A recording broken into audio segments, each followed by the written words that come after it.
وصلى الله على سيدنا محمد وسلم تسليما وعلى ما لم تكن تعلم. Je voudrais tout d'abord rendre grâce à Dieu,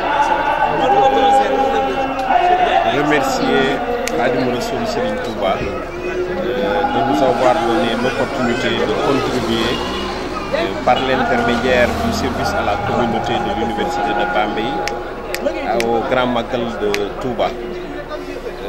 Nous remercions l'ensemble du comité d'organisation, remercier les responsables du comité qui ont dégagé de leur temps, malgré leur emploi du temps très chargé, pour nous recevoir aujourd'hui ici au siège du comité d'organisation. En particulier Serigne Cheikh Abdoulaye Mbacké, ici présent, qui est Serigne Abou Bousso, qui nous ont accueillis et nous savons qu'ils sont très débordés par l'organisation.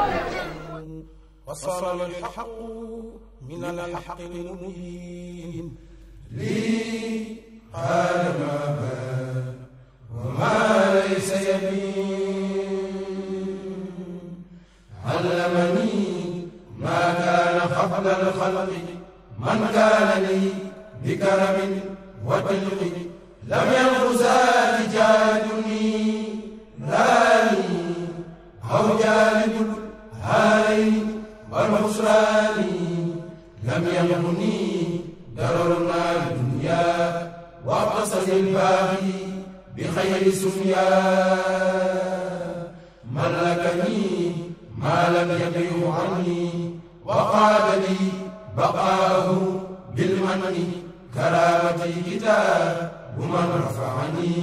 Donc c'est notre première sortie sur le terrain en termes donc, de structure professionnelle. On a associé à la fois les M2, les M1 et la licence professionnelle de chimie appliquée. C'est pour qu'on ait quand même une grande envergure donc, de notre sortie. Donc la consigne principale que je peux vous donner ici, c'est qu'on est sur un terrain. Alors il y a les réalités du terrain qu'il ne faut pas les oublier.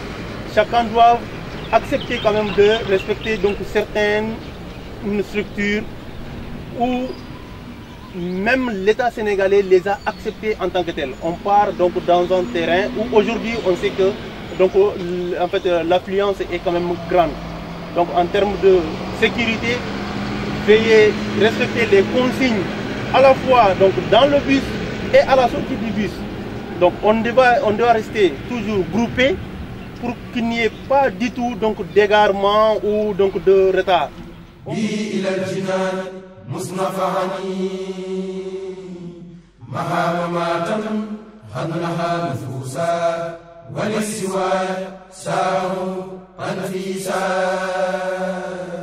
إلا سوى نحو انتهاء الموت نال نفوس كلها بفوت لم تنهني مقدمات الموت وقد رفعت بالبقاء صوتي.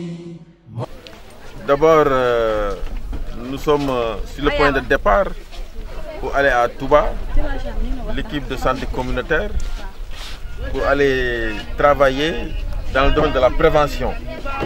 Vous savez que c'est un grand rassemblement où des milliers de personnes, n'est-ce pas, vont à Touba pour célébrer, n'est-ce pas, le départ du Cheikh au Gabon. Donc nous, en tant qu'université, et en tenant compte du service à la communauté, l'université de Bambey, dans le cadre de son redéploiement, n'est-ce pas, pour aider les populations dans la prévention des maladies, a donné mandat à l'UFR, santé communautaire, de pouvoir jouer ce rôle.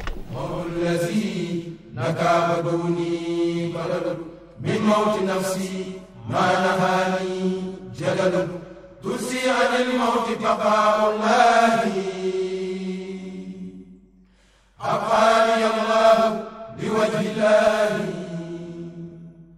كفاني الباخر وما تسرمدا وببقائي يسر أحمدا كفاني الباقي الممات سرمدا وببقائي يسر أحمدا نفعني ولم يضرني ولا يضرني كلي عليه ولا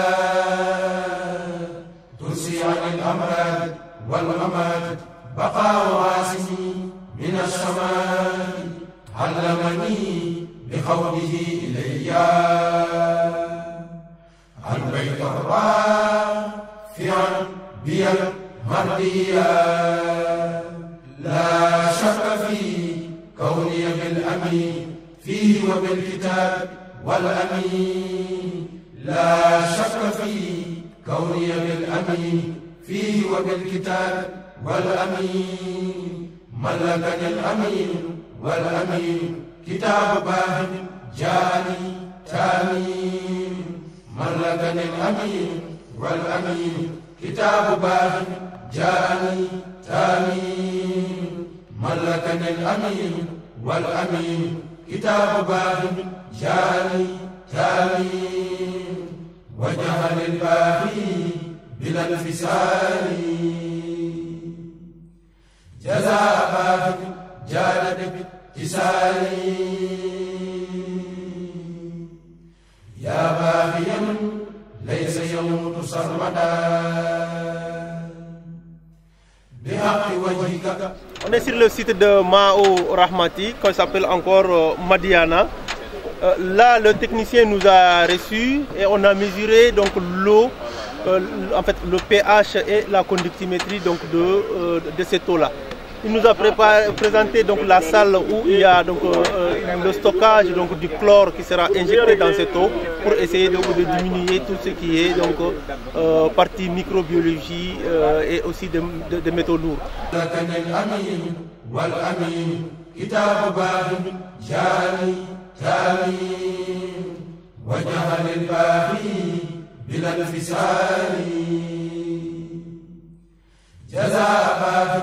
جاد باتصالي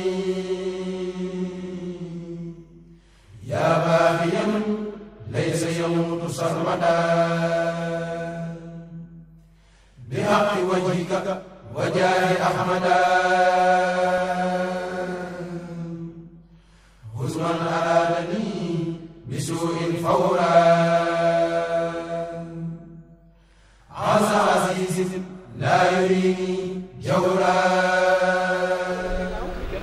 Je remercie M. Diagne parce que tout le plaisir vraiment est pour nous de nous avoir donc donné l'occasion donc de venir ici à Touba et de faire des prélèvements au niveau des forages afin donc d'analyser la teneur donc de l'eau que nous utilisons.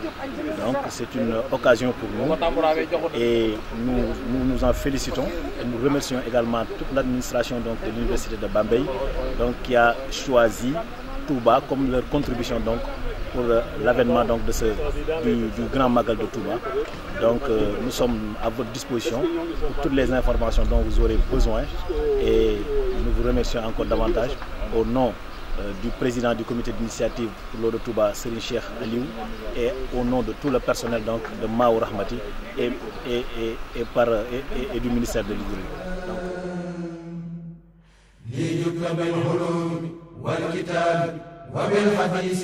ما هي الختام خذ إلي ما أكون معرفا به إلى الجنان يوم عرفا ملكني فيه الحلوم والمنى لي خذت ما جلا وما تكمنا فيه ما قد اختفى على سوى خير البرايا مختفى إلي خط فيه ما قد اختفى على سوى خير البرايا مختفى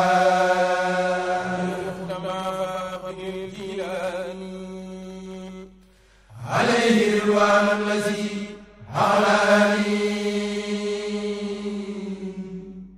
ليخط ما فاق به الجيلاني عليه رضوان الذي أعلاني إليه خط ما به أبو الحسن فاق خدمتي نبي جد الحسن تممت لي بما به التيجاني فاق وكنت لي بالمرجان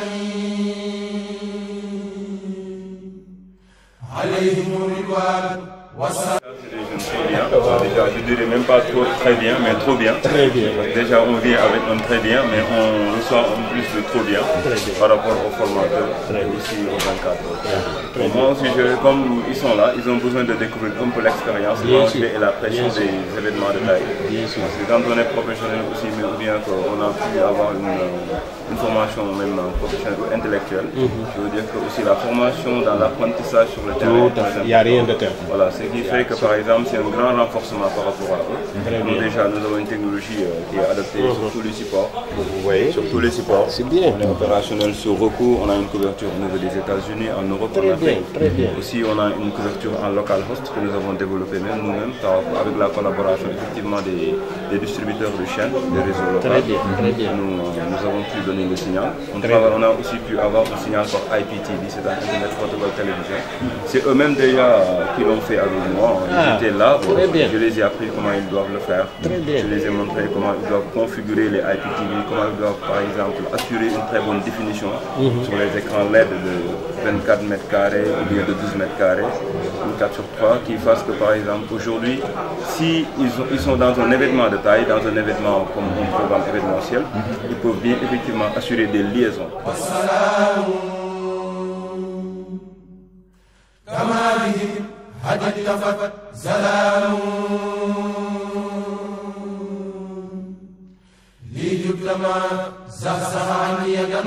سرت خديما مصطفى مثل أنس لجد ما زهزه عني يدنس سرت خديما مصطفى مثل أنس ملكني وقلت لي إحسانا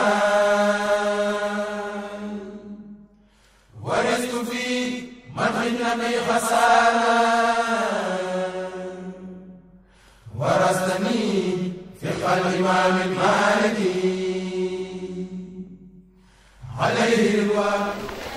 ñun nag dañoo ñëw bay suñu wàll si liggéey Serigne Touba la parce que ay taalibe Serigne Touba rek ak ñi nga xamante ni tamit dañuy liggéey si wàllu santé te liggéey boobu ñuy liggéey kat defe naa day rafet lool ñu ñëw wane suñu bopp fii si màggal yi parce que fii defe naa ne lépp looy boo bëggee am ak yokk rek defe naa fii nga war a njëkk léegi nag wax dëgg yàlla liggéey bi dafa nekk loo xamante ni yàgg nañ ko bëgg yàlla daf ren mu ñëw nekk ñuy sant bu baax a baax ñi nga xamante ni ñoom ñooñu jàppale ba loolu am suñu nekkaay nag si màggal gi depuis ba ñëwee ba léegi gis nañ ne sang bi amul benn yoon bu ñu bàyyee taxaw di ñu seetaan moo ngi ñuy toppatoo moo ngi ñuy xool position bu nekk di ñu nemmeeku li nga xamante ni nag moo ñu indi muy wàllum sensibilisation ci feebar yi nga xamante ni feebar yi ndaw ndawaan yi la ak li nga xamante ni defe naa ne Sénégal ñëpp xam nañ ko ñu koy wax Ebola te ci loolu dafa am loo xamante ni moom mooy sensibilisation maanaam ñu wax nit ñi naka la ñuy war a mën a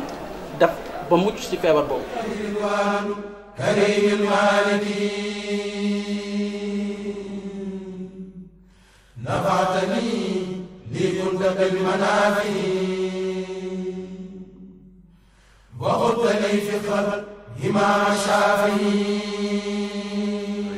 ci seen jàppandal lu tolloog téeméeri dongo étudiant ak ñaar fukk ak juróom ñëw nañ fi ànd ak ay enseignants chercheurs moom mi nag mooy suñu kilifa te Pastefam yëpp mooy lépp loo xam ne war naa mën a jàpp ci liggéeyu Touba jàpp ci liggéeyu Sénégal université bi bañ cee def ginnaaw jarul may guddal kàddu yi ginnaaw bi ñu leen sante gërëm leen ma bàyyi rek.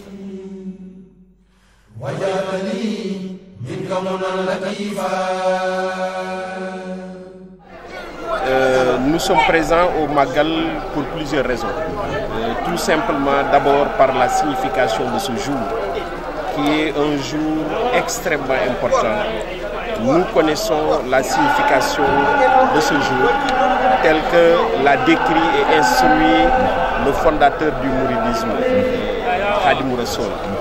Nous savons qu'il nous a instruit de célébrer cette journée, que c'est un jour unique dans l'année, unique pour le mouridisme, unique pour la Oumma musulmane, unique tout simplement pour tout ce qui est religion à travers le monde. Cela justifie le fait qu'une université présente à côté de Touba, à 1 heure de voiture de Touba, au cœur du Baol, doit s'impliquer dans l'organisation du Magal. Parce que l'une de nos missions, c'est d'utiliser la science, de la vulgariser pour les populations, mais aussi de faire du service à la communauté. C'est une forme de contribution au développement du Sénégal, parce que le Magal développe le Sénégal. Je ne parle pas seulement sur le plan culturel, mais aussi sur le plan économique. Nous devons donc y mettre notre main. Et aujourd'hui, nous remercions Dieu qui nous a permis d'avoir l'idée et aussi de nous mettre sur le droit chemin pour que le comité d'organisation accepte nos propositions.